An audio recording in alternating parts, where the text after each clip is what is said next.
All right, hello everyone, and welcome back to another live stream. I have got a special guest. Well, for only the second time ever on my channel, I've had a special guest, and both of them have been Arsenal fans. Welcome, Alfie. Come on, man. What are you saying? I'm all good, man. We've been obviously talking a bit just before about football and stuff, but Yeah. overall, bro, you came off a big win against Liverpool, and now you probably want to come in and get revenge after two losses against West Ham already this season. Like, what do you think of the game coming up? Um, if I'm going to be honest, I just want us to keep up the pace in terms of chasing Liverpool. Um, I feel like yes, we had that little blip towards the Christmas period. Obviously, we lost to you guys, Yep. and we lost against Fulham as well. We've had a few hmm difficult results, but I feel like if we've got through that now, I feel like because we've gone through that now instead of towards the end of the season, I feel like we Yeah. should be able to kick on now, even with Champions League football, and Yep. push Liverpool and City hmm all the way. Yeah, because obviously in general, I think Arsenal probably maybe a bit below the standards of last season in terms of maybe attacking play, but in terms of defensive play, you guys have gone up a level in my opinion. I feel like with the protection of obviously Declan Rice, but with Yeah, Saliba and Gabriel already, they've got a partnership that where they can cover for each other. Both of their skills can cover for each other. Obviously, there's a question marks about Zinchenko and stuff as well, but overall, you guys are still like you're very good defensively. It's more like George Graham Arsenal than it is Arsene Wenger Arsenal. You know? yeah, I definitely agree with you in terms of the attacking players. I'm still adamant that we need a no nonsense number nine, someone like Tony. I feel Yeah, like Tony would perfect. be perfect for Arsenal, hmm but obviously, I would have preferred to have got him in January. Obviously, his band's now up. He's scoring regularly for Brentford. Yeah, Uh, Quality striker, no hmm nonsense. He's one of those players that if you stick the ball in the box, he's going to get his head on it. And I exactly. feel like that's exactly what we need because although he's good in periods, I don't think Nketiah's the man to lead Arsenal forward in that Yeah, number nine role. I don't think he's yeah, got it in him. He's one of those players that you'd rather bring off the bench and then he can make an impact. Same with Jesus. Jesus, he hasn't got the physicality and the strength to be an out and out number nine. So yeah. definitely number nine needed for Arsenal. But like you said, defensively, I'd probably say one of the best teams in the league. Definitely. For sure with Ivan Tony, I've rated him since probably the championship season where Brentford came up because West Ham were Yeah, linked. And I'm just thinking, Ivan Tony can pretty much do everything. He's not lightning quick, but he can still run it behind. He can yeah, link up well. He can bring in people, and he's physical. He can like Brentford mix it up when they are with him because he's good at the ball and he's good in the air, so they can go yeah. direct. They can play on the floor like, and I feel like Ivan Tony is perfect for that. For when you need a second game plan, you're going up against City, for example, City away. Put Ivan Tony on their centre backs, and you can got more of a chance of getting a result than you do with your normal team right now. Because Jesus is a great footballer, but he's not a goal scorer. Like, No, I don't know what you think. he's definitely not an out and out goal scorer. He can get a few goals here and there, but he's not an out and out forward. He's a false nine. I mean, Yeah, he was playing in that role when Man City had no striker. This was before Haaland came along, yeah, and they obviously didn't have a striker. They were playing the false nines. They were chucking Bernardo Silva in there now and again, Foden, Jesus. mm. So I definitely agree that with I feel like with Ivan Tony in the Arsenal team, we've got a different dimension to our game.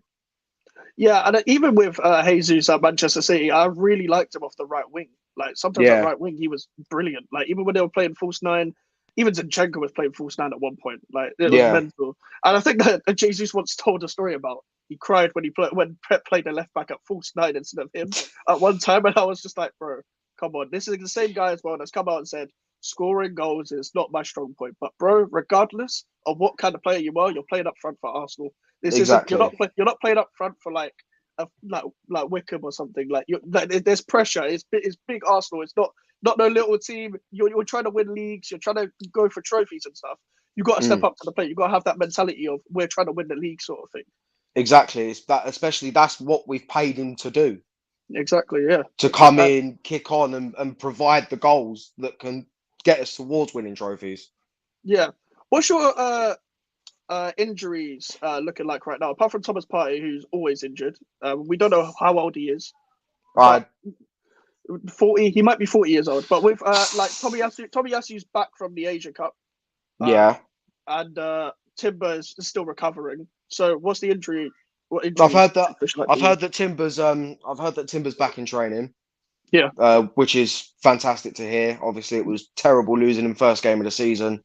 Didn't even Hmm. get a lot of time to show what he's got, and I could really feel he'll be the perfect person to take over the right back role from Ben White because he's got it in his game. I Yeah, yeah, mean, yeah. even if you look at, I know it's not real life, but if we're looking at FC 24, his natural position in that game is centre back, but he can play at right back. He's quick. He's good at whipping the ball in. He's got good link up play, and I definitely feel like once he comes back from injury, we've got a gem of a player there. Yeah, he can play all across the back four and midfield. Like the guy's Exactly. good on both feet. He's played. He's already played at Ajax where they always teach you how to play with the ball. Like Yeah. the guy was always going to be a great signing. And as soon as I heard that you were going to put him at left back, I was like, that is a proactive signing because we saw what happened in the back end of the season with Zinchenko, and he was getting exposed at left back at the back end of the season, despite him being playing so well around the start, playing well in possession and stuff. Trent was doing Yeah. him like people were targeting Zinchenko because they were like, "Oh, we found a weak point in Arsenal Yes. finally." Yeah. It's because they know that there's a weak point there. I've always Yeah, said that Zinchenko is good going forward, but defensively he's mm, shocking. yeah. And every I think time we're coming back, it's always a case of Ben White having to come across and cover. So that mhm, leaves the left hand side weak. So and then you've obviously having to push Saliba and Gabriel towards where the ball's coming. So definitely Zinchenko defense is not his strong point, mm. but you can see what Arteta thinks he brings to the team. Going on to a situation that the media have probably over exaggerated a bit, the goalkeeping situation, Ramsdale and Raya. What is God. your like with Ramsdale and Raya? Like when David Raya came in, I was like, this guy is a very good goalkeeper, but I was wondering who the hell is going to be number two. And then Raya's become the number one this season. And I know Arteta probably wants, well, I could have two number ones. That's not, but in goalkeeping, it's a bit different than that. But I want to know what you Exactly. think of David Raya and Aaron Ramsdale and that whole situation. I personally, the way I see it, I feel like Ramsdale's been mistreated. I Mm, don't think he's getting enough game time. And if anything, he should be getting more. I'm not the only Arsenal fan that sees that. A lot of yeah. Arsenal fans will agree with what I'm saying. Ramsdale is a fantastic goalkeeper. And if it weren't for him, really, we wouldn't be in this position that we're in right now, Yeah. playing in the Champions League, fighting for Premier League titles. He was a fantastic goalkeeper last season. That performance against Liverpool at Anfield just sticks in my brain. Yeah. Those It's two brilliant. saves towards the end of the game, Yeah. and he's a fantastic goalkeeper and quite quite funny as well. I love how much of a shithouse he is as well. Yeah. Fantastic, He's funny. He's he good. loves it. But Yeah. I even heard his dad coming out and say, "My little boy has lost his smile," and Mm, it just hurts to see because Ramsdale, he I can understand. It's kind of similar to the way that Arteta had moved Leno out yeah. when Arteta brought in Ramsdale to come in for Leno. He kind of pushed Leno out, and now obviously Leno's at Fulham, and I can definitely see something similar in terms of the way that Raya's come in and done the same to Ramsdale. Don't get me wrong, I think Raya's a somewhat good goalkeeper. His distribution is incredible. I mean, the game against Liverpool, we were on the counter attack a lot of the time simply by him throwing the ball down the line towards Martinelli. But Hmm. Ramsdale for me will always be my number one for the moment. Yeah. The thing is with Ryan Ramsdale, I rate them both. Whether they are goalkeepers that you need for a league title we will see. But Yeah, I think both. I don't think Ramsdale made enough mistakes to warrant him being a number two or anything. But what I will say is that I thought when David Wright came in, I was like, wow, this is a really good goalkeeper. I liked him at Brentford and stuff. And obviously at the time, Tottenham missed out on him. And then they got yeah. Vicario. But you've seen, I know Vicario messed up in the Everton game, but Vicario has been very good overall throughout the season. Overall, going into the game, bro, how are you feeling about the game? I can't lie, I'm a bit nervous How come? because we sometimes, yes, we do go on this run of fairly good results, but over the past few years, we can always say that Arsenal do have a tendency to bottle it. I mean, That's fair, yeah. we did it last season to you guys at the London Stadium as well. We were 2 Yep. nil up and we let it slip. We did it Yeah, multiple times last season, and I just feel like, especially with you guys in the position that you're in, I don't know whether I can't remember whether you're fighting relegation or not. we Um, were. Oh yeah, then we were. Yeah, we were. Yeah. are you fighting relegation now, or are you somewhat mid-table? No, we're seventh now. Oh, you're seventh. Fucking hell. Yeah, we're seventh now, bro. But I feel like, especially with Declan Rice coming home, I feel like you guys are going to be up for it a lot more. You're going to want to prove a Yeah, point, especially with obviously him coming back. You're going to prove, right, we've let you go. Now we're going to show you what we can do, and yeah. that's the only This thing that I'm worried about. the as much as we beat you in the Carabao Cup, honestly the Emirates one really shocked me because I've seen plenty of spankings and I've seen good performances at the Emirates and West Ham playing well and just getting absolutely battered still. Like 3-1 after 3-1 I after think the 3-1. last time I see West Ham, other than the most recent game, the last time I see West Ham beat Arsenal at the Emirates was the first game of the 15-16 season. Yep, precisely. Yeah, that was Kouyaté and Zarate getting the 2 goals. yep, Payet's debut, Reece Oxford against Mesut Ozil, the iconic Reece Oxford. Where did Uh, he go? Where did he he's at go? he's at Augsburg now. We went to Mönchengladbach. I know he's played in the Bundesliga. And there was, I think, I don't know the complete story, but I think there was some problem with like his agent. His agent at the time was kind of messing him up, and I think everyone at the time thought it was him being too arrogant, trying to get more money because he played a few games. But Yeah, I think it was mainly because of the fact that it was his agent at the time. But with Reece with Reece Oxford, it was like the youngest debutant at the time, and he pocketed a world class Mesut Ozil.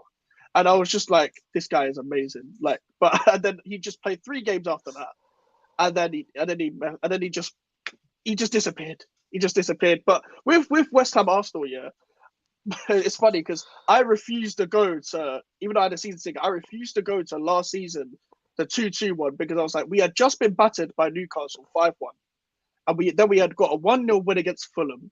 And I was like, I am not going to West Ham Arsenal this one because I know that we're going to get absolutely panned. I did not think we was going to come back and score 2 goals to make it 2-2 at the time. Then the last West Ham Arsenal league game I went to was when Alexis Sanchez scored a hat trick and he chipped Darren Randolph. Bro. And I was like, I remember that season. That was such a he ran London awful Stadium season. that night. He ran Honestly, London Stadium. honestly, it was Troops even said traumatic. it. Like Yeah. he murdered Randolph. We don't usually deal with offence, but we need to get them. You can't do that to a man. Oh, I Darren miss Randolph, Alexis, man. man. I miss Alexis. Yeah, Alexis Sanchez was amazing, man. Him Like, and Özil. yeah, in general with West Ham, despite this season, our record against Arsenal in the Premier League is shocking. Like the only wins I can think of is last win at Highbury. We're the last team to win at Highbury, or like other team to win at Highbury or something, and then we were the first team to win at the Emirates. Obviously apart from Arsenal. And that was 1-0, and like that was when Anton Ferdinand played against Thierry Henry. That was Danny Gabidon, Robert Green, Bobby Zamora. We're going back a few Carlos years. Tevez. Yeah, yeah, we're going Carlos back. Tevez. Yossi Benayoun. Javier Yep, Mascherano. yep. Even though Mascherano was probably like, "Can I please get a game over Hayden Mullins, please? Please, can I get a game?"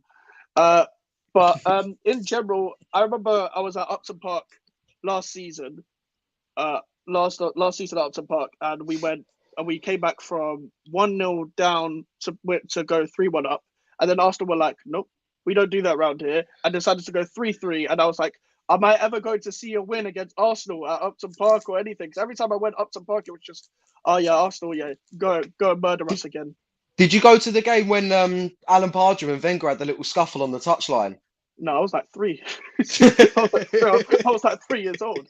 So I don't know what party was on. Yeah, this guy just wants to scrap everyone. He wanted to scrap. What's the name? David Myler. Do you remember David Myler from Hull? Yep, the headbutt, yeah. Yeah. He wanted to Yeah, scrap at the him. He KC, yeah. wanted to scrap Pellegrini. This guy wanted to scrap everyone. He called Pellegrini an old C word, bro. You're older. You're nearly as old as him, bro. You just look older. Yeah, as I said, in general, West Ham Arsenal, bad record. Like barely any wins. And I was surprised. Well, the Carabao Cup one didn't surprise me. When I saw Kudus versus Zinchenko, I was like, okay, we might actually have a chance. and then we won because you guys didn't play your full strength. Neither did we really, because we had a makeshift centre back thing. But this game, I don't see us winning. I don't see us winning. Like with Moyes, he's going to set up ultra defensive at home, and that can only work away from home. When you're trying to break us down at your ground, and the fans are getting onto you, our fans are going to get onto us, rightly so, and we're going to absolutely like just have maybe a few shots, but we're not clinical. We've never been that clinical. We rely on 3 players, and Paquetá isn't even fit. So Bowen and Kudus, and then what? We're going to play Ben Johnson on the wing again, like we did against Man United, which is disgraceful for me. But I have no confidence going into this game, man. Like I think neither of us do, but whatever, innit? Because you obviously come with the West Ham perspective. You're thinking that it's going to be a bit of a ultra defensive game for you guys. I feel like we're going to take a 2-0 lead again and bottle it. Oh, really? You think it's going to be like last season? 100%. I've got my doubts, but at the same time, I don't want to be in that position where I'm doubting the team, because it's your team. You got to back your team, but I know that Arsenal have the tendency to bottle it. Yeah, so do West Ham. Honestly, like we've like twice I've seen us go 3-1, 3-2 up, and we draw 3-3 right at the end. Once in lockdown as well. Lacazette having a masterclass, and Odegaard again having a masterclass against West Ham. Like honestly, West Ham Arsenal is just it's difficult to call in general. You are cutting out a bit, Alfie.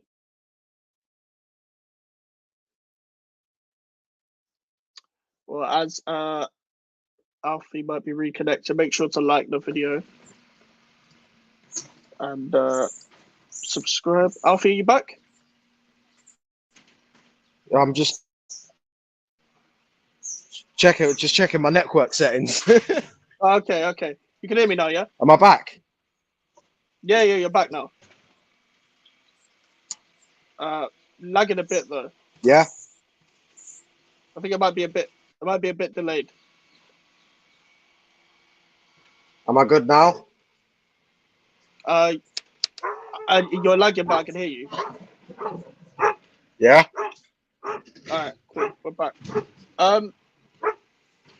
With score predictions or key battles in the game, like who's like the player to watch out for at Arsenal? Do you think in this game?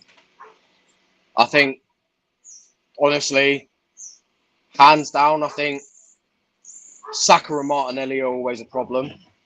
Yeah, that's always been the case. Those two are terrible to deal with, and that's not even me being biased. I feel like they're just 2 ridiculously good players. I feel like Rice is going to have a point to prove because of what happened in the Carabao Cup. Yeah. So I feel like Rice is he will have a good game. Obviously, you guys are going to get onto him a bit, obviously with the history, but I feel like there will be some key individual battles. I feel like Antonio might struggle to get in against the likes of Saliba, because Saliba's a Rolls Royce. There's no denying that. Yeah, with Antonio, I don't think he's going to play much. I think he's probably going to bring like 15 minutes off the bench. He said he just come back from like a 3-month injury, but we've kind of needed as many attackers as we can possibly have. Because we sold 2 of them and we didn't bring any in January. We've made ourselves lighter for the Europa League campaign and the Premier League campaign coming up. And I think the main person for me to always look out for West Ham Arsenal is Odegaard. And the reason why he always has man of the match performances against West Ham. Always. Yeah. Even when you guys lost in the Emirates, I would say was the best player for Arsenal on that day, because he was always trying to create something. He wasn't fantastic in general, but he was way better than everyone else in that Arsenal team that were trying to get a goal. And I'm just thinking we need to deal with him, because it used to be Odegaard versus Rice when we come up against you, and Rice and Souček would struggle. But now Moyes likes to, for some reason, play 3 or 4 defensive midfielders. So hopefully we somehow deal with that. But I just, unless Kudus or Bowen come out and make some magic in this match, I don't see us getting a goal in general. No. We haven't won a game this year. Like, it's mental. Like, we should win at least one game, bro. We couldn't even beat Sheffield United And they're crap. away. Yeah, they're dog shit. They lost to Aston Villa like 6-0. Shipped 8 against Newcastle at the start of the season. Yeah, exactly. That's like, in terms of West Ham players, who do you think's the one to watch out for from your perspective as an Arsenal fan? I'd always say Bowen. Bowen's just Yeah. one of those players that you always have to watch out. He's quick. You can get him behind quite well. He's always good with the ball at his feet. I mean, just look at his goal that won the Conference League. In behind, Oh yeah. through the defence, into the back of the net. He's always. Yeah. I feel like that Jared Bowen is always going to be a player that, not just as an Arsenal fan, but as a football fan in general, I feel like any team going into a game against West Ham should look out for Jared Bowen. Yeah, look, I think Jared Bowen, obviously, he's played well this season and he's got a lot of goals. But the problem is that if we're going to play him up front, he's probably going to get a lack of service. He's probably going to have to find other ways of testing the Arsenal defence. But again, at the Emirates, he played like a proper number 9. He held up the ball well. He had his back to goal. And him and Kudus are literally, we're going to be relying on them. Paquetá won't be here for this game. And unfortunately, Moyes doesn't like Maxwell Cornet. So we're probably going to only have 2 attackers. Yeah, what has he got against Maxwell Cornet? No idea, because he played he played against Wolves before on the game he got injured, then got injured for most of the season, came back, and I was like, fair enough, you're going to ease him back in. But then we were still waiting, and he started against Sheffield United, scored. Danny Ings had a good game as well, and they both got dropped for Calvin Phillips. And he hasn't played any games, so there was no point throwing him in. But with Ings and Cornet, like Ings hasn't been a good signing for West Ham, but he played well against Sheffield United, then got dropped, which doesn't bring confidence to any player. No. And with Cornet, he should be starting. He's technical. He's got pace, and he can strike a ball. We don't have any other left winger. He doesn't have any excuse. Paquetá's not there. Antonio's not there. You can't be just playing Ward-Prowse on the left. Ward-Prowse is a midfielder. He's a centre mid. He's not a wide player. He's a centre mid. You play Johnson on the right and Kudus on the left against Man United. If you're going to play Johnson, just play him right back and play Kudus on the right. Play Cornet on the left and Bowen up front if we have to. And if not, play Kudus in the middle, Bowen on the right, Ings up front, Cornet on the left. Like, you got to do something like that. But that's what makes me nervous about this game because, like, I think we won't lose, maybe, because when I think about it, we haven't lost at home since Everton, and that was a few months ago. And Arsenal struggled with us this season, but I can't see us from what I've seen this calendar year. I cannot see us winning the game. So I think it will generally be just a normal 1-1 draw, where both teams are frustrated because they couldn't get the winning goal. Yeah. I think with Arsenal, though, you need this obviously more than us. We're 7th. We need to get back up the table, but you're in a title race. You could have gone 8 points behind Liverpool if you had lost to Liverpool, and now you've just got to keep under pressure. So, like, I think all your players that you have now, because you did invest in the transfer window in January, you've now got to have all your players just turn up and step up when they can play. Yeah, 100%. I definitely feel like we need to push now. Obviously, we had that little blip towards the Christmas period, but now there's no excuse. Now we've closed the gap. We've closed the gap to Liverpool massively. Obviously, if we'd have lost that game to Liverpool on Sunday, it would have been an 8-point gap, and I don't think we would have got back into it. But because of the way we played, we managed to win the game, and now we're in a position where we can push Liverpool for the league. But it's all about how much the players are willing to apply themselves to the task that's at hand. Yeah, if I'm being very honest, I think Man City will do what Man City do, because Man City, you can never, ever, ever write them off. Like they're just a juggernaut of a team. They'll find a way to motivate themselves. Like those accusations from last season motivated them to go to like a 20-game winning streak, and then win the league and win the treble. And with Pep Guardiola, you cannot doubt him. I think Klopp will obviously, like, they'll try for him. They'll try because he's leaving and stuff. But Man City will do what Man City do. And I think apart from maybe going to Anfield, they'll win most of their games. Yeah. Like, going forward. Like, they're just ridiculous as well. They've got Kevin De Bruyne back. And we know that Kevin De Bruyne, he's ridiculous, man. Like Him everyone, and Rodri in that midfield are always a problem, yeah, especially when they're feeding in someone who's such a massive goal machine like Haaland. You know, yeah, every exactly. time them two are feeding him in, Haaland's going to score every time. Yeah, Doesn't honestly, matter who he's playing against. The ball's going to find its way into the back of the net off of Haaland's foot. yeah, Haaland's just absolutely like he's a madman. I'm so glad we don't have to play City until the last game of the season because I know I just don't have to. We're not going to play for anything on the last game of the season, so I could just be like, I'll throw away. I'm going to throw in the towel on the last game of the season, You could just and sit we there don't. and marvel at how good the City team are. You know, you're not in trouble. Yeah, exactly. And to be honest with you, every time Man City are going for a title race, we always seem to beat whoever they're competing with, and Yeah. that has happened with Liverpool a couple of times. So I think we might that might be something I can hold on to going into the weekend. Mm. But if we lose, like even if we lose in general, like questions again have to be asked. Like I know from like other fans' perspectives, it's like, well, you're ungrateful. Boys brought you a trophy and all that. But I was saying to my family, who are all West Ham fans, like, and they agreed. They were like, we're going to win the Conference League, but he should go afterwards. Like that was it for me. That was like a big like thank you for everything. You're a legend now. You've won the trophy, but please just leave. The league Yeah. is like watching us in the league is like it's torture. It's torture to Painful. watch. It's so bad. Like I'm not asking for Brighton football. I'm not asking for my goalkeeper to be passing right in the middle of the pitch to my defensive midfielder, lose the ball and they score. I'm asking just get the best out of the attackers. Have Yeah. some intent.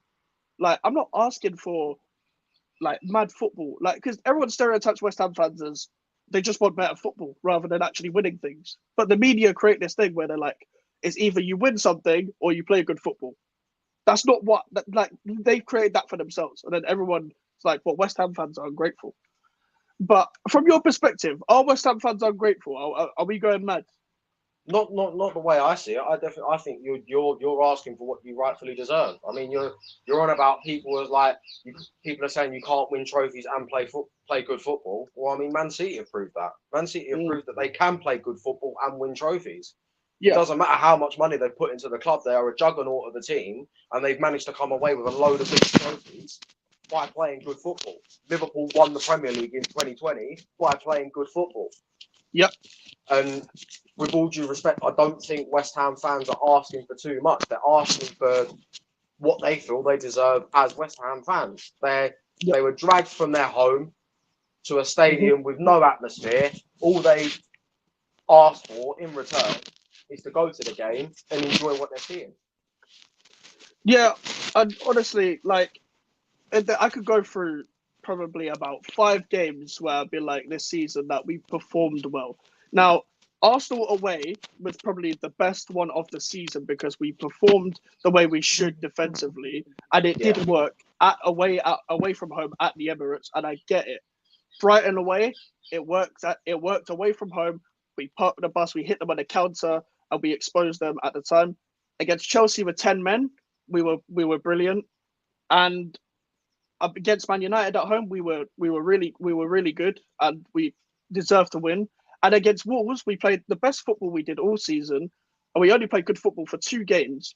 And I would say those are the 5 games. But I could talk about Everton at home, park the bus at home, Crystal Palace at home, park the bus at home. We drew with Crystal Palace, lost to Everton. We drew with Bournemouth.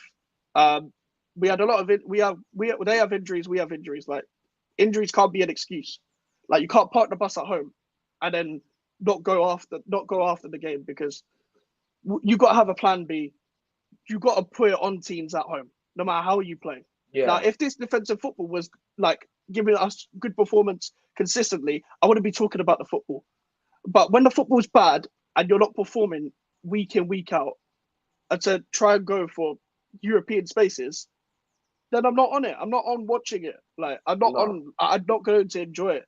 Like nobody no, was talking about how bad the football was when we were in lockdown and we were playing well because we were moving the ball quicker. We were hitting people on the counter, but we don't have that anymore. So I think we're just going to slip down the table for as long as we just defend like for our lives every game because we're acting like we're 20th. We're playing like we're trying to scrape some wins from the bottom of the barrel, but we've got talent. Just get the best out of your talent. that you You're have. playing the same way that Man United played when they were under Louis van Gaal. 4-3-3, like 5-3-2.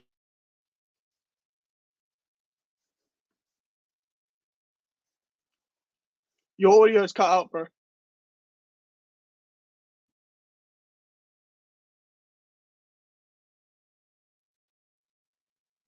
Your audio is cut out.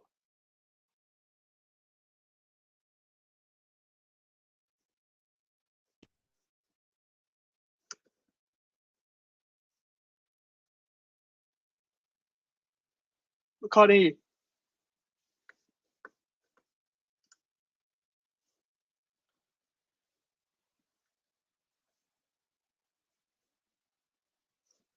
Try unplugging and plugging it in.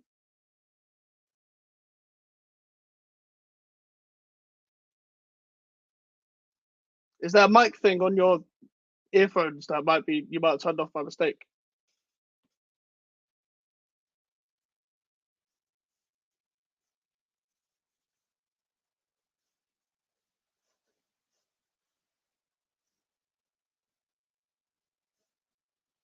I can't hear you. Try jumping out and jumping back in again. It might work.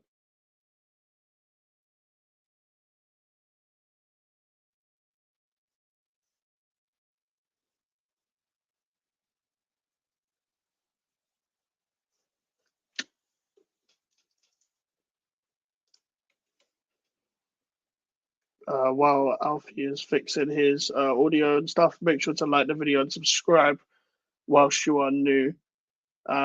We're trying to get to 500 subscribers as well, so please try and do that as well. I'm going to add Alfie when this thing is connected. All right. There we go. We back. Yeah, we're back. But going back to the game, bro. How do you think? Do you think in terms of how likely Arsenal will win this game? Like, do you think it's likely? Do you think there could be a upset on the cards? Where do you see it going?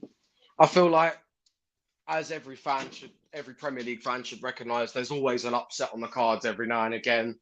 But at the same time, I feel like we should be strong enough to beat West Ham.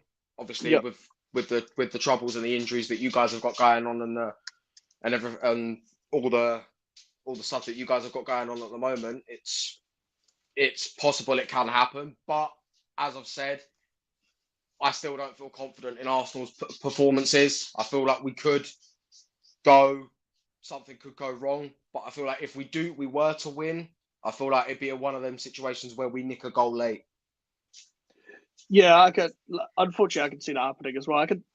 For me, it's happened a lot this season where, like, if I'm not at the game, I don't celebrate the first West Ham goal because I know what happens. We get a goal and then we sit back, and then the other team gets into the game and they might equalize or they might get a couple of goals. I can see us going 1-0 up. I can see us going 1-0 up in this game, and I can see us maybe not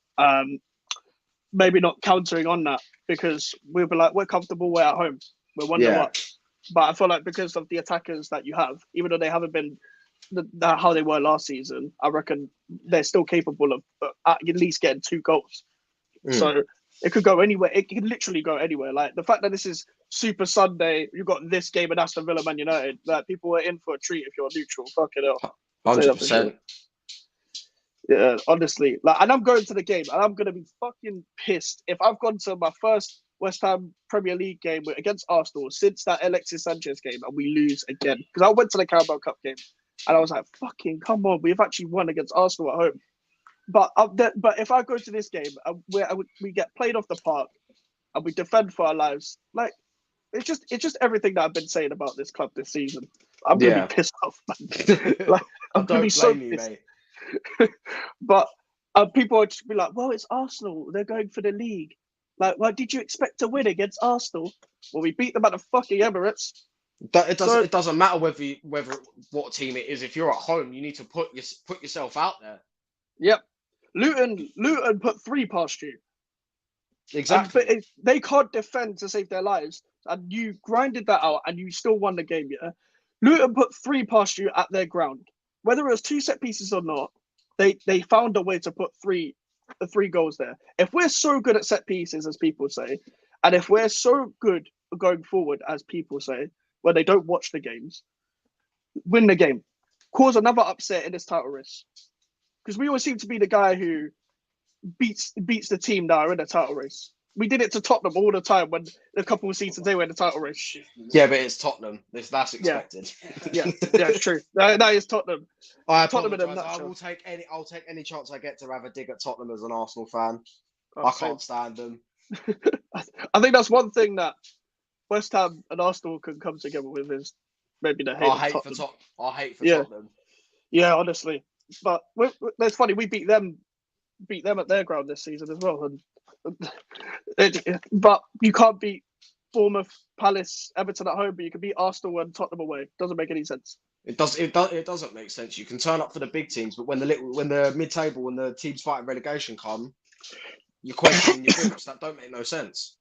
Couldn't be a Roy Hodgson Crystal Palace side where they want their fans and they want their manager and owners out. You couldn't beat that Crystal Palace side. Like, Jesus Christ. A side in turmoil. Yeah, and to be fair, it was Mavropanos' fault. He gave away the ball. But we did have a plan B to get another goal. And we were better than them overall in a day. They were so bad, yeah. They had Joaquim Anderson on free kicks. Anderson was on free kicks. Like, I haven't seen the centre-back take a free kick since Sergio Ramos. Why is Anderson on the free kicks? Like, we drew to that. We drew to that team. And Zaha-less Palace. They were Zaha FC for so long. We drew to them. Calvert-Lewin scored against us. Like, Calvert-Lewin in 2023. It's like Emenike coming back from the dead and he scores against us. Like it's like Asamoah Gyan decides to play in the Premier League. He scores against West Ham. It's like Michu coming back. Calvert-Lewin, Yakubu, Anichibi, Kanu. Kanu, I'd accept. He was world class in his day. I'd assume. But Are you accepting the fact that he missed an open goal for West Brom? Oh, fucking hell, yeah. Maybe. Sliding from 2 yards out over the bar. Who? Nikica Jelavic. Bro, imagine these fucking mid-table strikers that always dunk on West Ham. You know, he scored against Tottenham and his last goal against West Ham. Like, this is such a West Ham thing to happen. Like, we tried to get Callum Wilson in January, a man who always scores against us. So we tried to get him so he doesn't score against us. That's what I think. Like, this is the most West Ham season ever. That wouldn't have been a bad signing for you lot as well, because Callum Wilson consistently scores. Yeah, he's generally a very good striker. Especially when Isak's out for Newcastle, Callum Wilson's one of those players that will always turn up. Exactly. I mean, he did it at Bournemouth on countless occasions. I've got to ask you this question because you're an Arsenal fan. Are you winning the league? Like, truly in your heart, are you going to win the league? Are you going to break that duck of 21 years or 20 years or whatever it's been? It's officially been 20 years this year since the Invincibles, our last league title. As much as I'd love to see it happen, I don't think we will. What do you think it's a lack of? What do you think it'll be down to? Well, I can't really say it's down to a lack of depth anymore, because we have got a decent amount of depth, especially in the defence. Yeah. Obviously, I think that was one of our main problems last season. We didn't have a lack of depth. We had a lack of depth in the back four. Obviously, when Saliba got injured against Sporting in the Europa, we then went on to have some terrible results with Rob Holding at centre back. Glad we got rid of him. But I feel like now it's down to the lack of, and I've said it many times, the lack of a number 9. We haven't got that clinical striker who you can, someone like Ivan Toney, who can play both ways. You can play him behind or get up in the air and head the ball in. Yeah, you're spot on. And I think a lot of your players are good players, but are they title contended players? We will not know until the end of the season for me. Because last season you could say, oh, well, they haven't been in it for a while, they're young and whatever, and they're inexperienced in league titles apart from Zinchenko and Jesus. But this season, because you got the lessons of last season, there's no excuse. There's no excuse. There's none. And I'm sure a lot of Arsenal and Liverpool fans will make excuses for if City win the league again. But at the same time, like there is no excuse. If you're going for the league title, you either won or you lost. Like it's simple. Yeah. Yeah, like, I'm sure. Like Arsenal, and listen, a few years ago, Arsenal would have been fine with Champions League football. We're back in the Champions League, but you want more than that now. You're competing for more. And we have a right to ask for more. Yeah, exactly. Because we overachieved last season. Our main objective last season was to get back into the top four, like you said. And then when it got to the halfway point of last season, we were sat there on top with 50 points. Yeah, exactly. And one thing I will ask, actually, do you think that Arteta should try for the cups more? Because he hasn't won since since his first FA Cup with debatably Unai Emery's squad at the time, the one he took over. But since the Carabao Cup, FA Cup, he doesn't really take it seriously that much, I don't think, apart from this season in the FA Cup. And the Europa League he didn't want to take serious because you'll go for the league. In general, do you think he should take cups serious as well? I feel like to give a manager credit in the bank and to give a manager some credibility in terms of saying, right, he can win trophies, is to sometimes win the cups that the bigger teams would seem as pointless. Yeah. So cups like the Carabao Cup, like the FA Cup, I feel like if we'd have put stronger teams out, we should be able to win. We should be able to win those trophies. We've got a good enough team to win them, and I feel like we should be going for those trophies because I don't think we've. When was I can't even think of the last time Arsenal won the League Cup, and the FA Cup was back in lockdown. Yeah, I don't think Arsenal won the League Cup in my lifetime. Like that's how mad it's been. Like because you don't never try for the League Cup. The only final I remember is that Birmingham final when you lost to Birmingham. The last Carabao Cup final I remember Arsenal being, we got smashed at Wembley by Man City 3-0. Oh, Mustafi. Yeah. Oh, Mustafi. Mustafi, bro. Oh my god, I can't believe he even won a World Cup and got to Arsenal. I don't know how he did it. Mustafi, that's what I call him because he was just a mess defensively. Yeah. He would have suited West Ham so well because he was that bad. Yeah. Like at that era. In that era, like I remember we had Roger Johnson at West Ham, yeah, under Allardyce, bro. He got one of the worst centre backs ever. Titus Bramble gets a lot of shit, yeah. This guy was the white Titus Bramble. Like this guy was debatably worse. Like Birmingham fans don't like him, Wolves fans don't like him because he's shit. We bought Jose Font. Jose Font was sick at Southampton, yeah. Jose Font was bad for West Ham. He was terrible. Yeah. Like these centre backs, I don't know how they made it. Then he won the league in France. He won the league with Lille. I don't understand football sometimes. A league that PSG win consistently. Yeah, but that's Pochettino as well for you. But he doesn't win anything, does he? Yeah, and he will lose. He will get battered in that final against Liverpool. He's going to get absolutely battered by Jurgen Klopp. I can see him getting sacked before the end of the season. I don't know why, but I can see it happening. I think he should be sacked. He should have been sacked 2 months ago at least. There's just no cohesion at Chelsea. They've tried using their money to fix all their problems. Like they've spent over $1 billion on players that haven't worked. Yeah. What I want to ask actually, just a few questions. I'm going to ask this every time a guest comes on my channel from their perspective. I'm going to ask you a few questions like all-time Arsenal, etc. Okay. Who's your favourite all-time Arsenal player that you've seen, like in your life? Because obviously the best in the Premier League ever is a lot of people say Thierry Henry because they got to watch him and he was fantastic, but it's a bit before our lives. Who's your favourite Arsenal player that you got to watch? Do you know what? Apart from Ozil and Sanchez, I have to say Aubameyang. I love watching Aubameyang. Oh, really? Play. Yeah. Especially during those lockdown times, the 2 games at Wembley against Man City and Chelsea, he just come alive, and he was a fantastic player. And I just hated the way that it worked out for him. I feel like if it had worked out differently, I reckon he would have stayed until he retired. Honestly, even during that documentary, I watched it All or Nothing, it seemed a bit weird. Like it didn't seem like we got the full reason of why Arteta and Aubameyang really fell out because it seemed like it was brewing and it was late a couple of times, a bit like the Sancho and Ten Hag, and then what? But people turn up late a lot and still get away with it, and they still become a key player, you know. And I felt like it was Marcus Rashford got caught partying in Belfast and still in the matchday squad. Yeah, that's Ten Hag for you, bro. That guy's a clown as well. Like honestly, and that guy called Ronaldo a problem. He called Ronaldo a problem. He kicked out Sancho, but Rashford's fine. And he fell out with Varane. He was playing Maguire and Evans over Varane, a Champions League winner. I don't understand. A Champions League and World Cup winner. Yes, exactly. Now because we're Emirates era, like our era's Emirates era, like growing up, like Arsenal were playing in Emirates most of our lives. Who was the Yeah. worst player that you've watched at Arsenal? Oh my god. You can list off a few if you want, but if you can narrow Well, it down to one, Mustafi's one of them. yeah. He was dreadful. David Luiz as well. I have no idea why we Oh signed my him. god!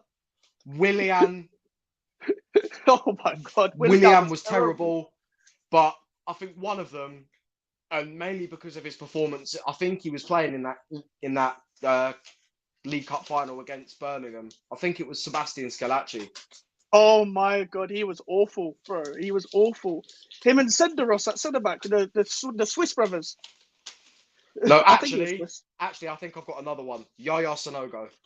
Oh, Yaya Sanogo. Exactly. Exactly. Still got more trophies than Harry Kane. Oh my god, that could be a whole nother video. You know, people who've got more trophies than Kane. Like make a starting 11 of the worst players that have got more trophies than Kane. Like with research, that could be beautiful. That could be a beautiful starting 11. You know. All right, as an Arsenal fan, going into the fixtures, like every season, like when you look at fixtures, what's the game you look forward to the most as an Arsenal fan? Because you guys, obviously Tottenham, obviously Man United, Chelsea, etc. But what's the game that you look forward to? Like, I mean, I always look forward to the Tottenham game. yeah, Just getting like, one over on them. Like, yeah, the hatred for Tottenham that I've got is indescribable. Grown up to hate Tottenham. Just know, like every time Tottenham come around, you want to prove a point and just batter them. yeah. I think a lot of West Ham fans would watch this and agree as well. Like, I mean, if you were in the Championship, the game that you'd be looking forward to is Millwall. Yeah, but it's a shame because it's a shame how shit they are because like they are so shit. Like, do you know what's funny? Yeah, they were in the playoffs. Like they were going for the playoffs last season. Last day of the season, they were 3-0 up and they were about to get it done. Yeah, or 3-1 up, something like that. Blackburn, the mighty Blackburn, make it 4-3. And do you know what the Blackburn fans sing? I'm forever blowing bubbles. Right at the That's den. what you love to see. At the den, I was watching it and I heard "I'm forever blowing bubbles" by a bunch of Northern lads. And I thought, oh, that sounds off. But it was at Millwall. It was at the Den. At the Den, you know, like Millwall. Yeah, I've been to a West Ham Millwall game once. And I was like 9 years old or 8 years old. And when Did we you were in come the out Championship. alive? Yes. They tried to throw a blue flare at our fans in that day. I remember. It was early kickoff. West Ham Millwall. Not all of the away fans were allowed there. And we beat them 2-1 with 10 men. And it was a controversial late winner because debatably the goalkeeper was fouled or whatever. But the mighty Winston Reid comes out once again, batters it right in the net. Kevin Nolan got sent off. And guess who was playing for Millwall? Harry Kane. He came on as a sub on loan at Millwall. Bottler from early, him and Ryan Mason.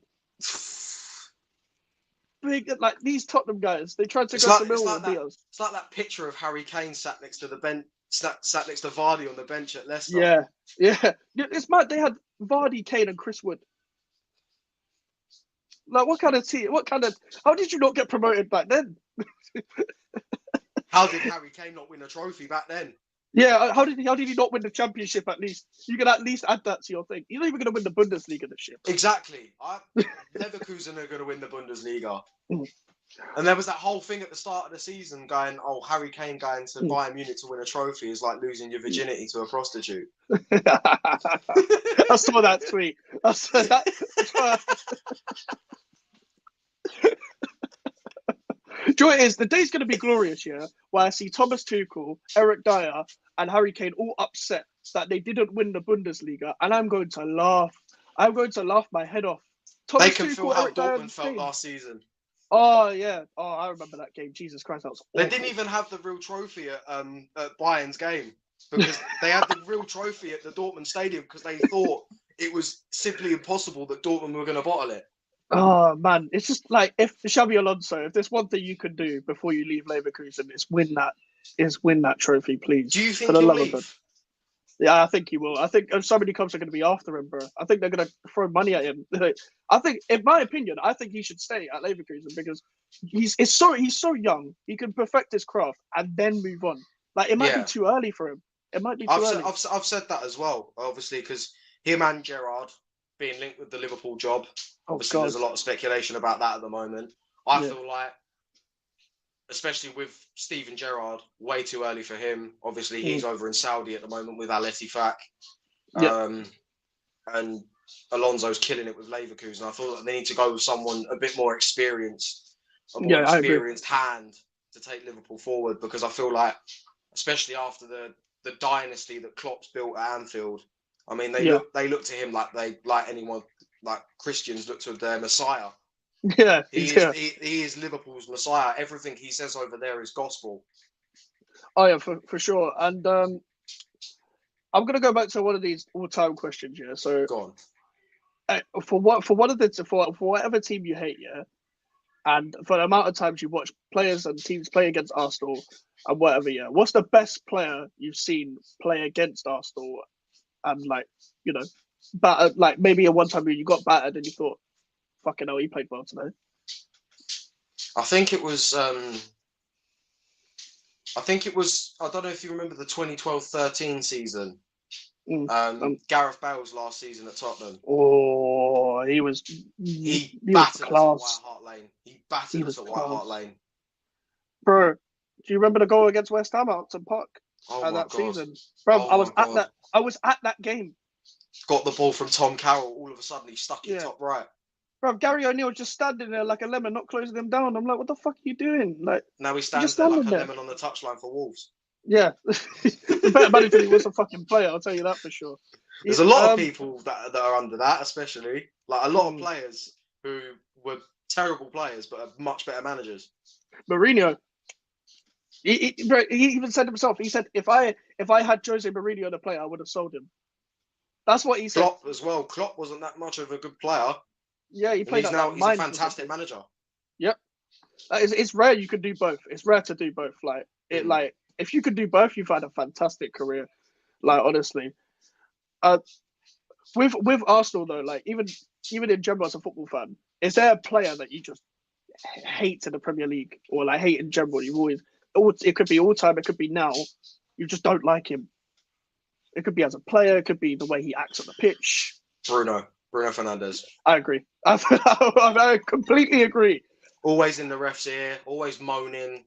I mean, you're meant to be the captain of Manchester United. You're sitting there having a strop when you're 2-0 down. We're just putting the hands in the air. You're meant to galvanise the team. Yeah. Just put his hands in the air. Odegaard do it all the time. He's always having his hands up to the crowd, getting them going. Oh, like Bruno Fernandes. Bruno's pushing linesmen. In the Manchester derbies or the games against Liverpool, the ball will go past him. They're passing the ball around him. He just goes like that. Bro, press, bro. You're a midfielder. Do something. Do your job or don't do it. Yeah, do your job or don't do it then. As Ty would say. That was a brilliant Ty impression. Do your job or don't do it then. Next you're going to bring out Mopai, you're a disgrace. You're a cheat. I'll probably get relegated. Ty's funny, man. I like Ty. He's delusional, but it's to the point where it's funny. Yeah. Is there an Arsenal move that, like, when they left your club, like, you were hurt? Like, when Payet left West Ham, I was hurt. Like, deeply hurt. I think for me, it's definitely between Sanchez going to United or Van Persie going to United. I thought Van Persie would come up, because Van Persie, like, that was bad. Like, and that was so bad at the time. And not so much him leaving, but when Fabregas went from Barca to Chelsea. Oh, man. Wenger Arsenal rejected him. Wenger was literally like, I've got Ozil. But bro, take him back. Take Fabregas as well. Fabregas, Ozil and Sanchez is a problem. Because Mourinho got him, played him next to Matic, and then he was balling. Won a league in his first season at Chelsea. That could have been us. Remember that assist for Schürrle? Oh my God, Burnley. First game of the season. Yeah, the Monday Night Football, yeah. Fabregas touch. Yeah. The way he touch finds it. His vision was ridiculous. Underrated, man. Like, in terms of all-time debates, the guy doesn't get talked about enough in terms of all-time Premier League midfielders. This guy's top 10 at least. He's top 10. Because there's always the debate between Gerrard, Lampard or Scholes. But I definitely don't think Fabregas's name is brought up enough. Him. To a certain extent, I don't think David Silva's name's brought up enough. Yeah, he should be in there as well. Him, Yaya David Silva Toure. was an incredible player. And Yaya Yaya- Toure as well. Yeah, Yeah, Yaya oh my Toure, God. bro. Oh my Just god. don't mention birthday cakes around him. Yeah, you'll be like, I have to smash it. I have to smash it. No, that's Igalo. Oh shit, it is a Galo. I have to In that smash position, it. I just have to smash it. Yeah. Who would you go for? I'm going to put you on the spot now. Right, Gerrard, go on. Lampard, or Scholes? Gerrard. I've always gone Gerrard. He's all time, like in terms of all round midfielder. Like I feel like he like they all were good at like most things, but this guy dragged like the players he was playing with were ridiculous. Jay Spearing was playing with Gerrard. Jay Spearing. Harry Kewell. Oh, John Flanagan. Jimmy Traore. Juf. Like what? I never watched Steve Finnan play, yeah. But come on, bro. You know this guy should be playing with like Dani Alves, like all-time players like that. He should be playing with like Ashley Cole at Chelsea and stuff. I find it hilarious how El Hadj Diouf come out and said Steven Gerrard wasn't even that good. El Hadj Diouf was different breed of a man. This man dragged Liverpool all the way to a Champions League final, went 3-0 down in that final, and won on pens. And then he was again the following season in the FA Cup final. Sorry to bring that up. Yeah, no, I was like 3-2. My mum said that my mum and dad went to that game, yeah, but their tickets were with the Scousers, but the Scousers were nice to them at the time, and the Scousers turned around to them and said when they won a penalty shootout, unlucky. They did that's all they said apparently. That's all they said. Unlucky. They're unlucky. Like lads. Apparently I was getting babysit then, so I was too young for that. I'm glad I was too young for that. Fucking hell, that would traumatize me, bro. I remember it vividly. Scaloni, clear the ball, bro. Clear the fucking ball. I watched the highlights back, yeah? Clear the ball, bro.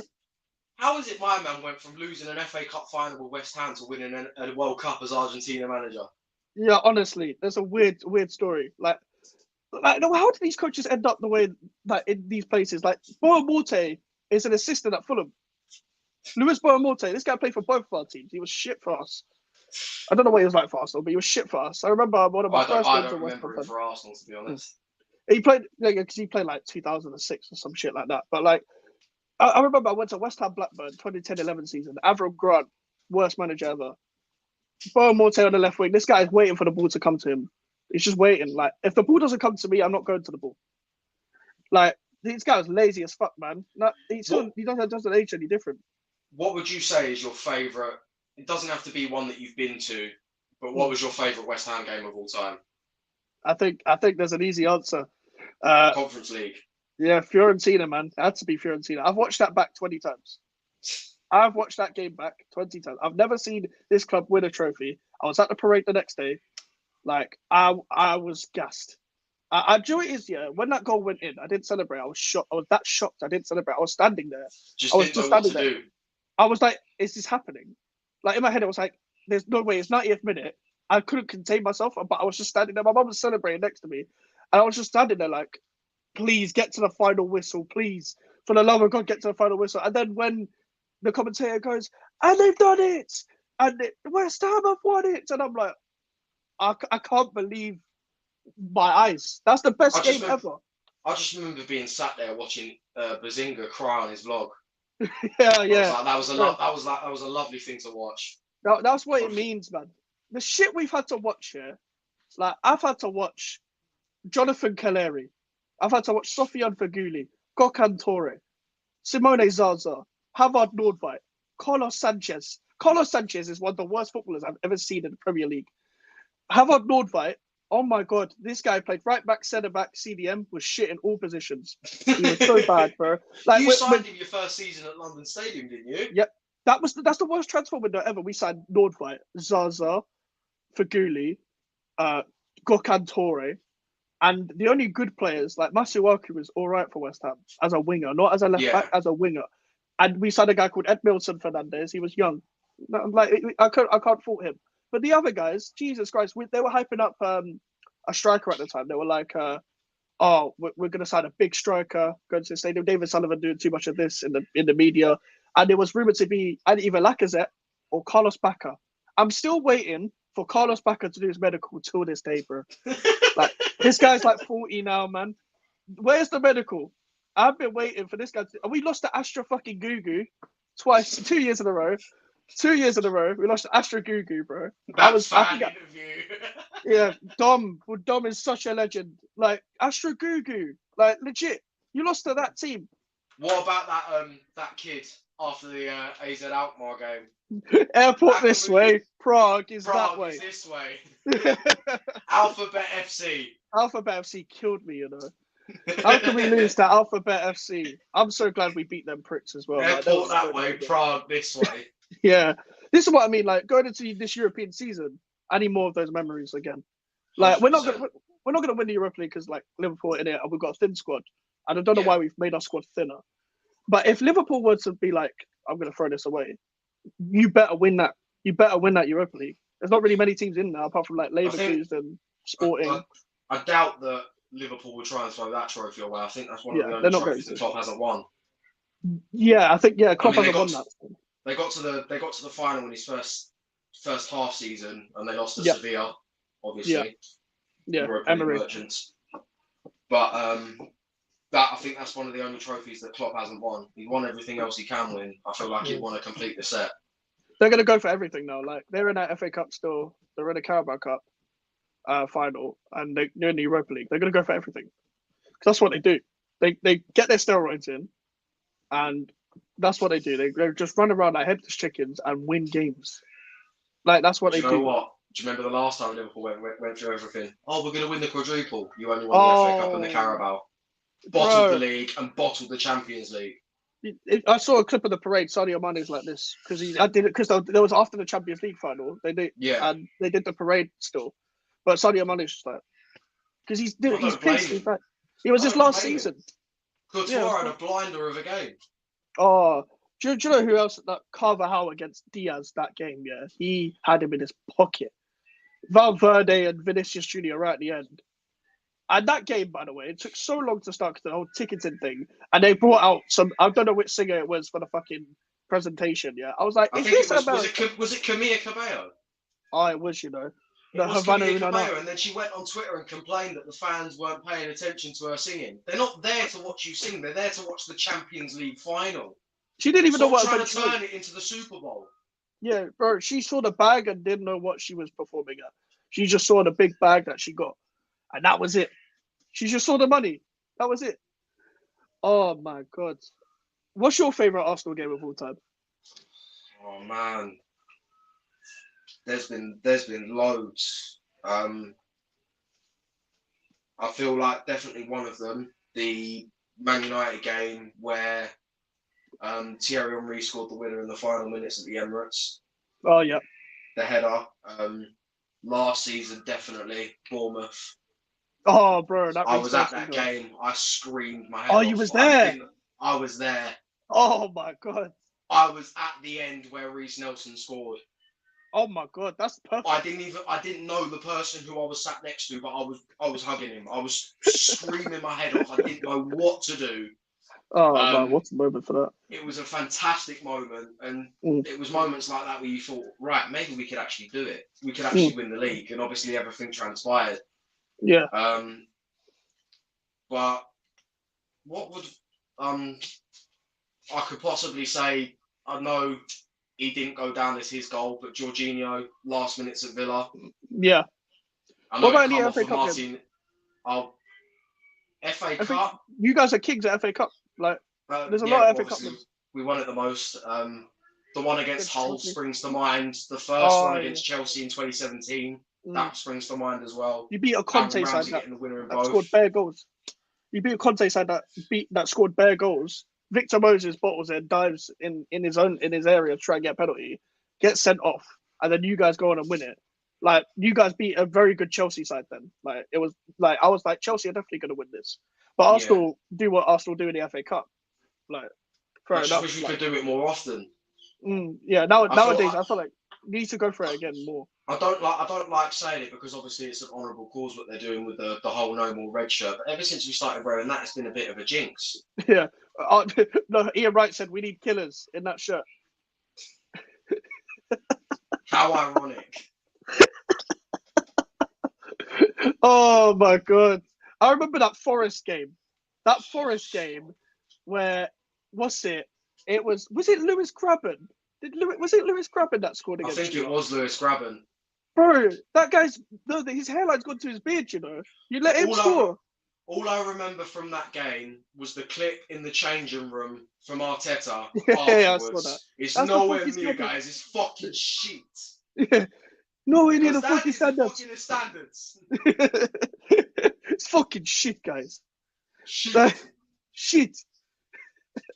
Like, I'm hoping he's saying that again this Sunday, man. Because, like, legit, I want him to be kicking shit again. I've got nothing against him, but I need that. I need those 3 points on Sunday, man. Because, like, just for this season, please, just give me hope this season. I don't want to go back to. We're not going to go and be in a relegation battle yet. But the whole reason why we moved to the stadium is to be to the next level. Keep going at the next level. Like, just keep going at this European level and qualify for Europe again. Then I'll accept. All right, fine, boys. You've done a good job again. But I don't see it. I don't see it happening. And so, just the whole idea of moving to a big stadium like that, not only do you want to increase the revenue, but you're hoping that moving to a stadium like that also adds more trophies to the cabinet.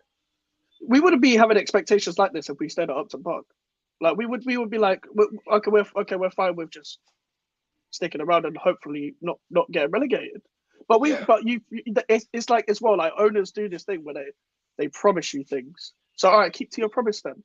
Like your old owners was like, we're going to move to the Emirates to compete with like Real Madrid and all that, and Bayern Munich. But ever since then, you haven't won the league. You haven't gone for the Champions League properly. It's like we the whole went reason 9 why years you without a trophy. Yeah, like the whole reason why you moved to a new stadium is to compete again. Why did Tottenham redo the whole stadium? Is to compete for more, but really it was to build go-kart tracks for Daniel Levy. They weren't competing in the first place. Yeah, legit. Apart from that Lucas Moura season, they weren't doing anything. The last time Tottenham Hotspur won a trophy, my sister was 2 weeks old. She turned 16 on Wednesday. Fucking hell. That is mental. This Wednesday, she turned 16. I was 5. 16 years ago. I was 4 turning 5 that year. It was 2008, I'm pretty sure. I think it was 28th of February 2008 was the last time Tottenham won a trophy, the Carling Cup. Ledley King had working knees. Jonathan Woodgate was playing. Like, wait, was that Jonathan Woodgate after he went a year with injury at Real Madrid, scored an own goal and got sent off on his debut? I'm pretty sure it was the same Jonathan Woodgate. It was the same Jonathan Woodgate that he left Leeds. Like he left Leeds and Leeds got absolutely fucked. Him for Rio left. Alan Smith left. That whole Leeds side got torn apart. He went to Real Madrid, went to Newcastle, went to Tottenham. Like this guy's mental, and he scored in that game. I'm pretty sure he scored against Chelsea. Yeah, and that's the last time they won. Darren Bent was playing for Tottenham. Darren Bent was playing. Darren Bent. And he's a closet Arsenal fan. And this guy, he gets he tears Tottenham apart now. I just find it hilarious how. Do you remember when Tottenham signed Matt Doherty? Yeah. From Wolves, and they made him delete all his Arsenal-related tweets. And that was the announcement video. Oh yeah, he was just went like that in the video. That happens to a lot of people that go to Tottenham as well. Like a lot of them were Arsenal fans that didn't make it to Arsenal and went to Tottenham. Remember Jamie O'Hara? He was in the Arsenal's academy. He got kicked out. David Bentley. Yeah, him and Jamie, both of them got kicked.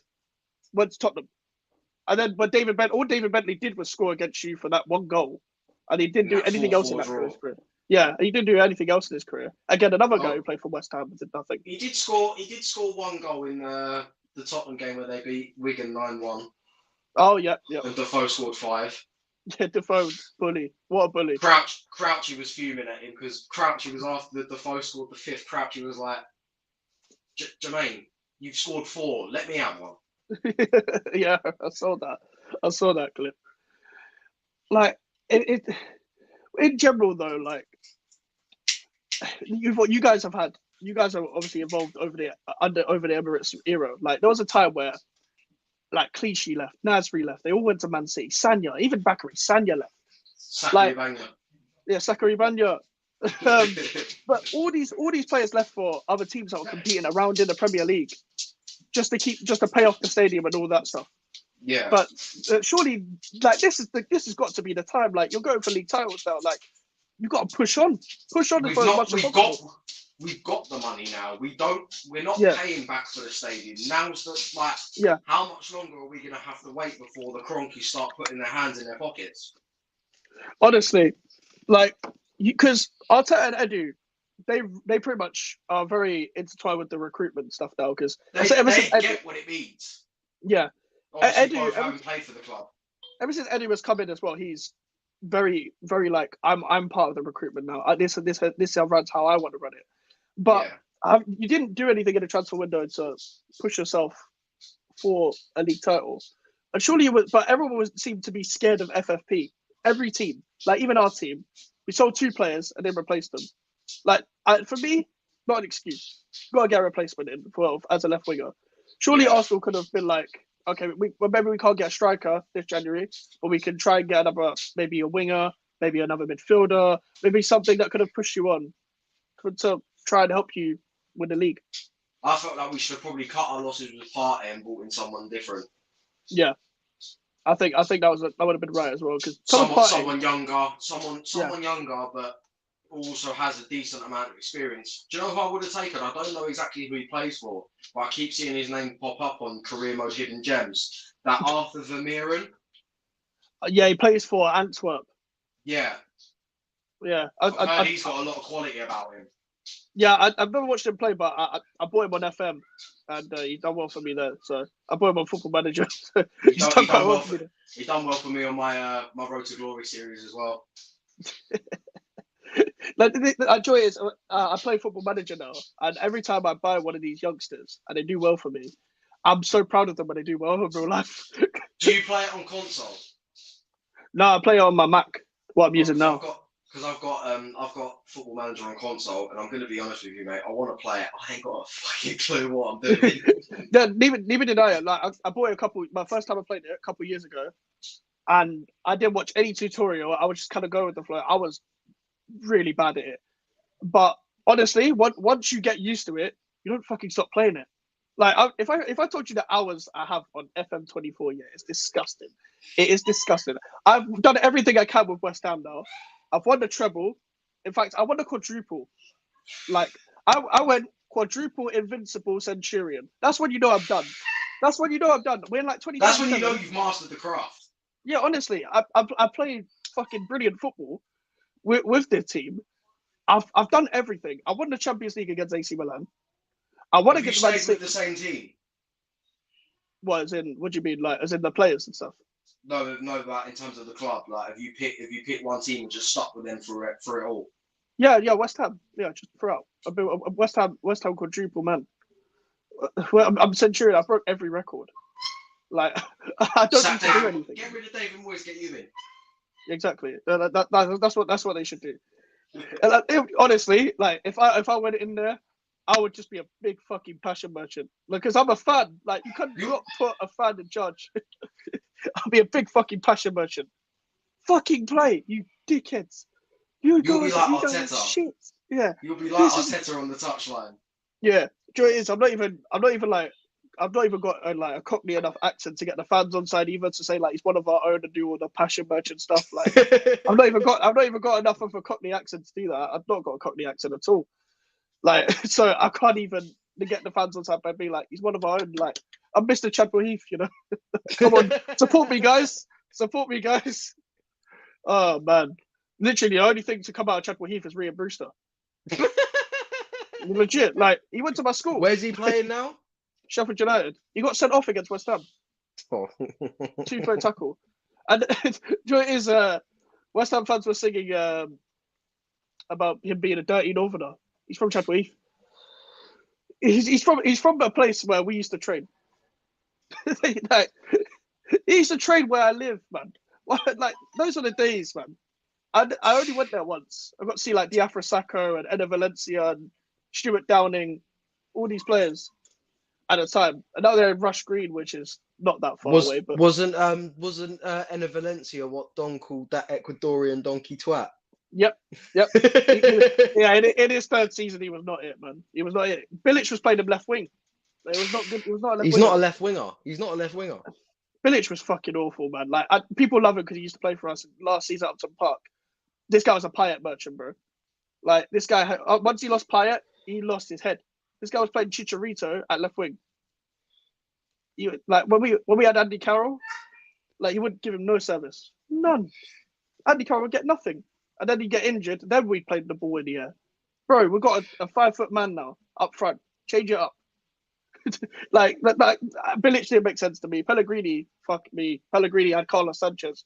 I've been through Carlos Sanchez, bro. Like Carlos Sanchez. Oh my god, this guy was an agent. He was an agent, bro. He was a secret agent. He played with Michael Richards and Lescott at Aston Villa when they got relegated. So why did we sign him?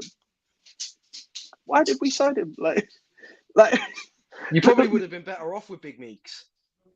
Honestly, I made like a worst starting 11 of West Ham like a year and a half ago, and the players that I got were like in goal. Do you remember Roberto? Do you remember a guy called Roberto that was a West Ham goalkeeper? Yeah. Oh my god, yes. Pellegrini era, yeah. This guy couldn't catch anything. Couldn't catch Corona. Couldn't catch the flu. This guy couldn't catch an STD. He couldn't catch anything, bro. He couldn't catch chlamydia. Couldn't catch AIDS. He couldn't catch anything. This guy retired. You know he conceded a goal to a goalkeeper in the Spanish league. A goalkeeper scored against him. Like the guy went up for a corner and scored against him. So then we got Darren Randolph back because he was that bad. Darren Randolph was way better than him. Like you were better off with Fabianski. Oh yeah, I know Arsenal fans hate Flappy-Ansky, as you guys call him. Yeah, but been decent for us. He's been good for us. But yeah, he was definitely decent. He's definitely decent at West Ham. I don't think he was what we were looking for at Arsenal. I mean, it was hard for him because he was coming off of the back of players like Lehman and David Seaman. Oh yeah, bro. Do you know who we both had as well? We both had Almunia. Oh God, Almunia. Worst West Ham 11, yeah? Get this one. Roberto and goal. Arbeloa. You remember Arbeloa at West Ham?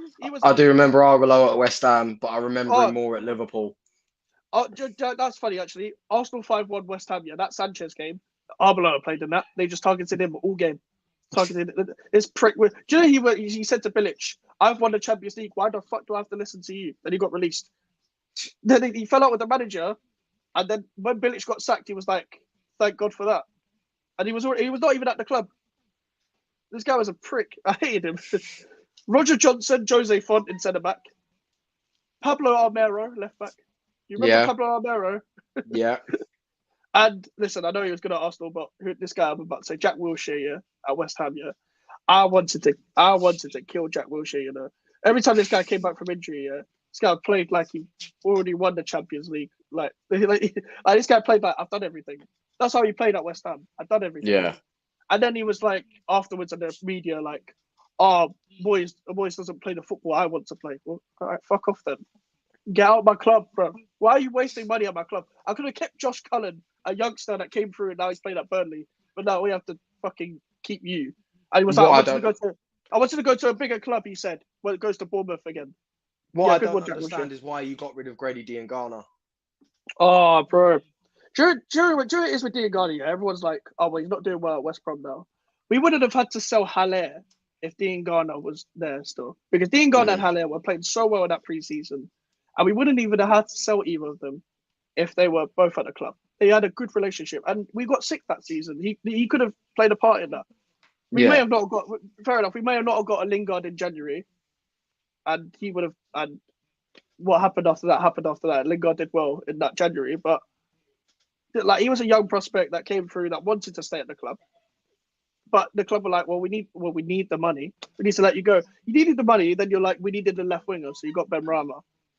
So what's the point? So you could have kept them both anyway. We've got rid of Felipe Anderson on loan in that season.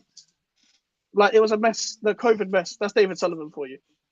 But we got Roberto, Arbeloa, Font, Roger Johnson, Armero, Wilshere, Wilshere. Havard Nordveit, as I went through, Havard Nordveit and Carlos Sanchez. Yeah. Bro, that three in midfield, oh my God, imagine them playing together. Wilshere would be like, who the fuck are these guys? Who the fuck is Nordveit? Who the fuck is Sanchez? And up front, that midfield wouldn't get through the preliminary rounds of the FA Cup. No, it wouldn't. It wouldn't at all. I've kind of cheated. I put a striker on the wing because he was that bad. Jonathan Calleri. Can't be asked for Jonathan Calleri. Didn't score a goal at West Ham. Albion Ajeti, a guy who was signed under Pellegrini, 1920 season, stunk it out against West Brom in the FA Cup. Never saw him again. And Gokhan Toure. This guy was awful, bro.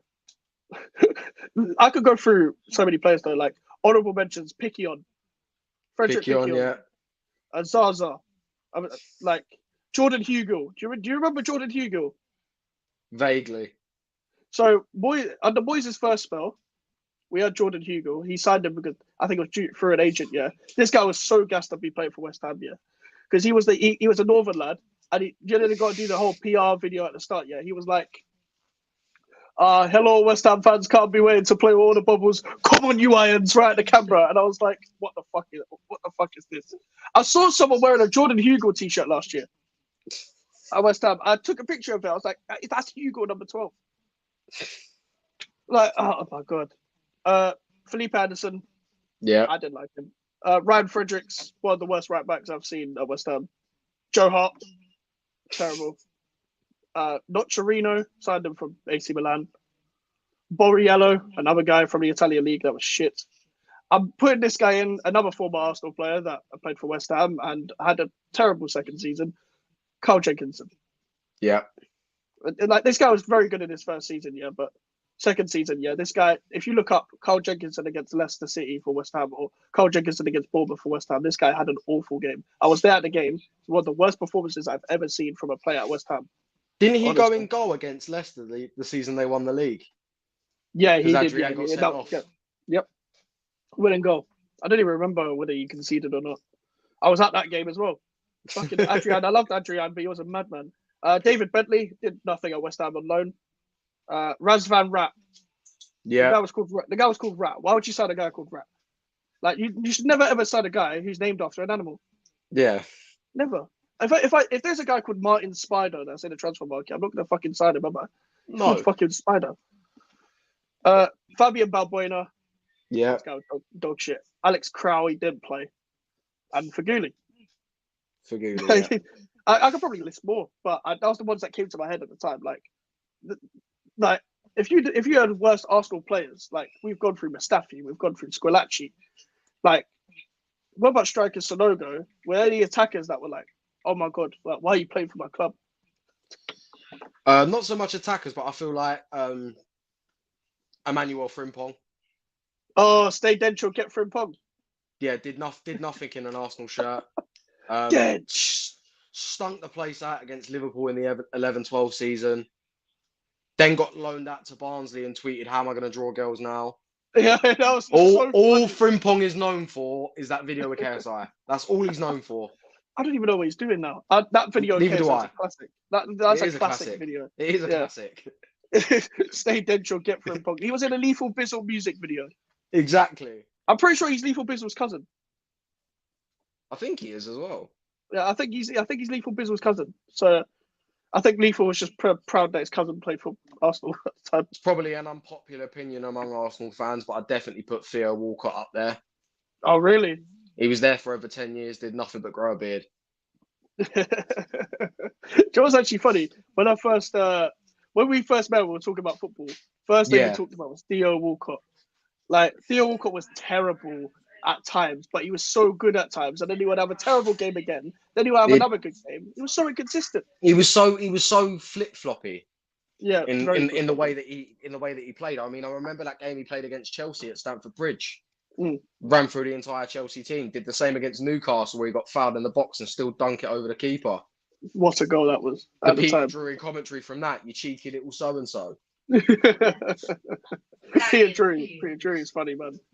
The Peter Drury will make anything sound like it just came out of Greece, out of Asian Greece. He makes his poetry in terms of football commentary makes Shakespeare look average. Yeah, Shakespeare fell off. I'd have Peter Drury as the commentator on FC24 over Derek Ray. Oh god, it's so boring. So boring. Derek Ray and Stuart Robson, bro. And then before it was Lee Dixon. Oh my god. Lee Dixon on a normal, like outside of a video game is bad enough. Lee Dixon But having as a to commentator. listening to him Oh my god. while playing a game that you're meant to enjoy. Yeah. And then they don't even say anything of note, bro. I'd rather have Peter Drury alongside Jamie Carragher and Gary Neville. Yeah. Or Ali That'd McCoy. be a brilliant. Or Ali McCoy, yeah. Yeah.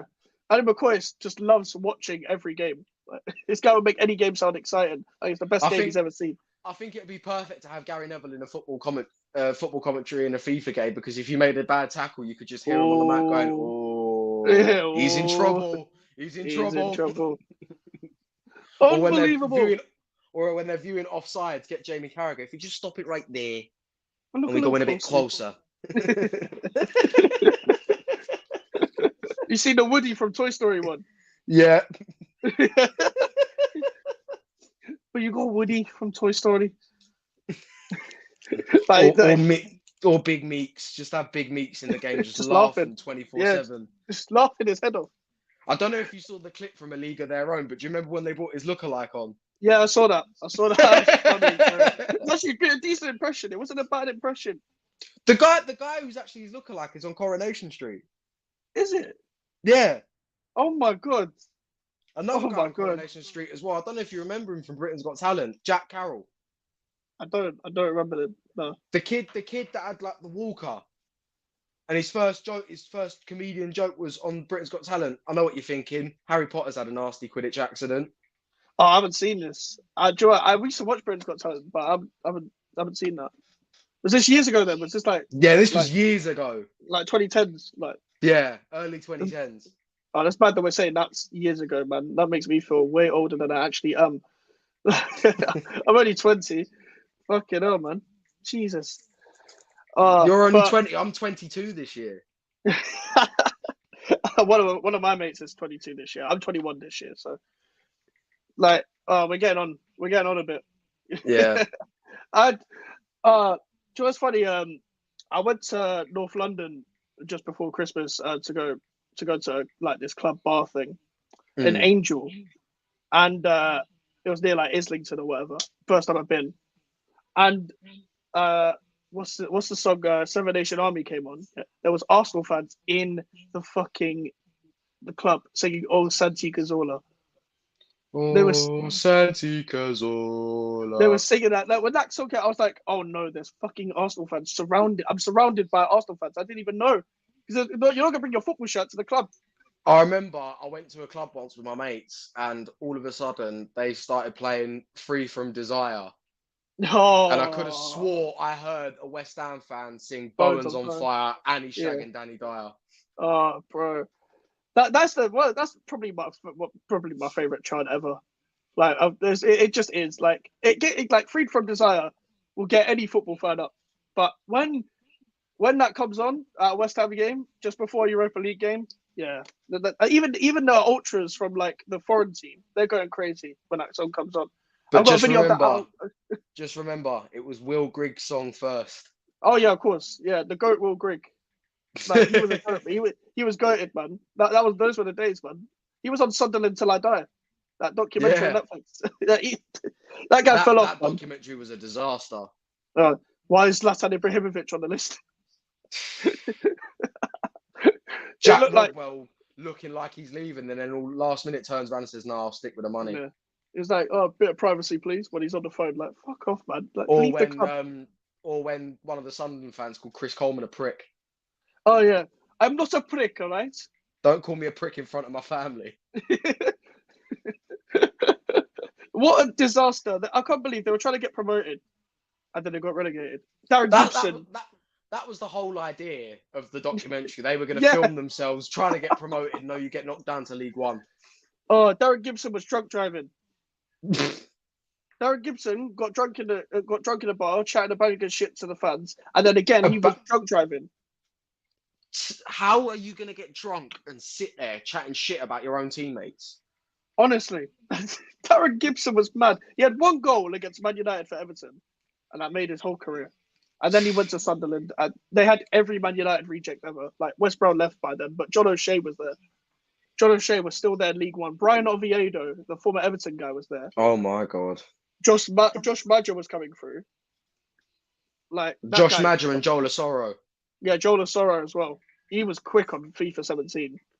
I remember FIFA 17 scouting. Yeah, I would get Joel Asoro, Paulo Dybala, and I would just play them two up front. I would develop Joel Asoro, and then you get West Ham in the Champions League from Joel Asoro. I remember there was one guy that I used to go for all the time on FIFA 15, Alan Halilovic. Oh my God, he was so good on He FIFA. was brilliant. He was He brilliant. ended up at Reading and Birmingham. Like what the failed wonder kids, yeah. Like mental. Like you can make a list from old FIFAs. There's another video idea we need to do. Yeah, failed wonder kids. Failed wonder kids. Streets won't forget. Yeah. The problem Worst 11. Worst 11. Yeah, that has to happen.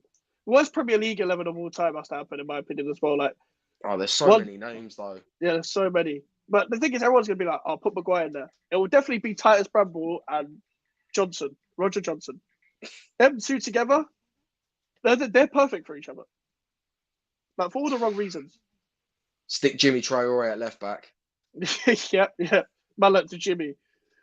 Right, but we could go through this another time. But like that would be a mad 11.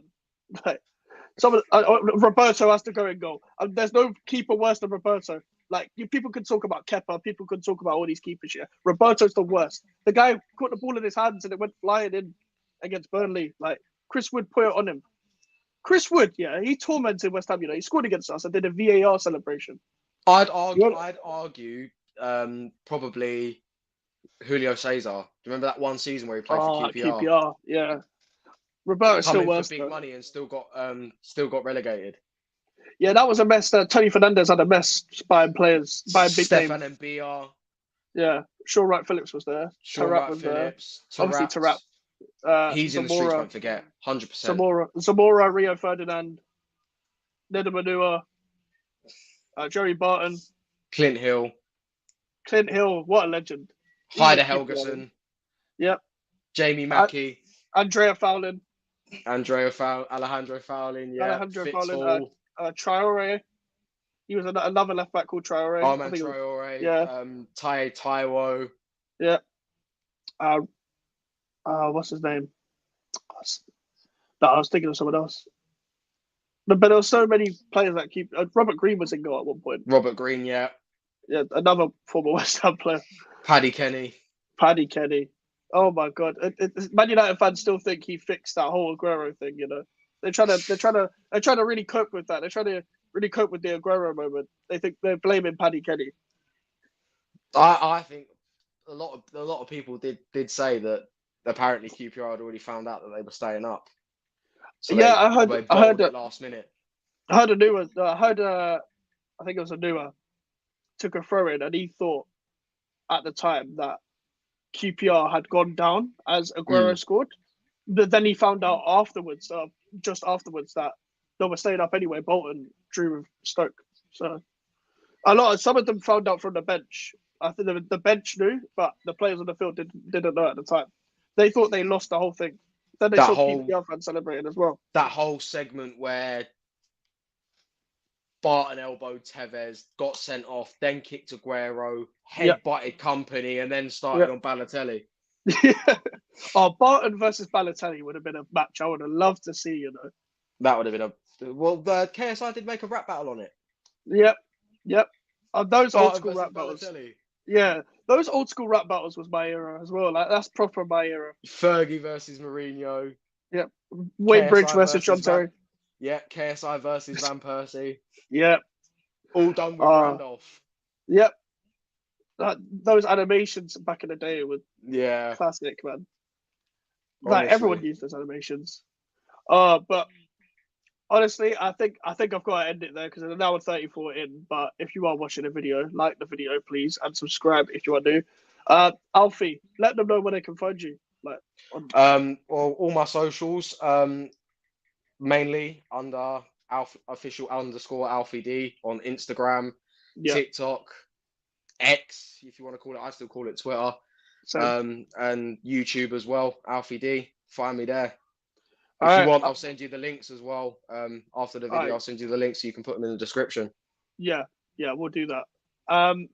Yeah, thank you guys for watching, everyone. I will have the match reaction on Sunday, and I'll have the live stream watch along for the AFCON final as well, straight after Oh, that AFCON. Arsenal West Ham match reaction. Big up the Nigeria, Super Ivory Eagles. Coast. Big up the Super Eagles. You rooting for Nigeria, yeah? 100%, man. No, I'm rooting for Ivory Coast because I made a prediction saying Ivory Coast would win the whole thing, so I want to be right. I'm going with my Niger boys. Sebastian Haller, man, I've got to support those. Got to support someone. Like I don't know, but Yeah. I'm gonna end the stream, guys. I'll see you guys in a bit. Take care and peace.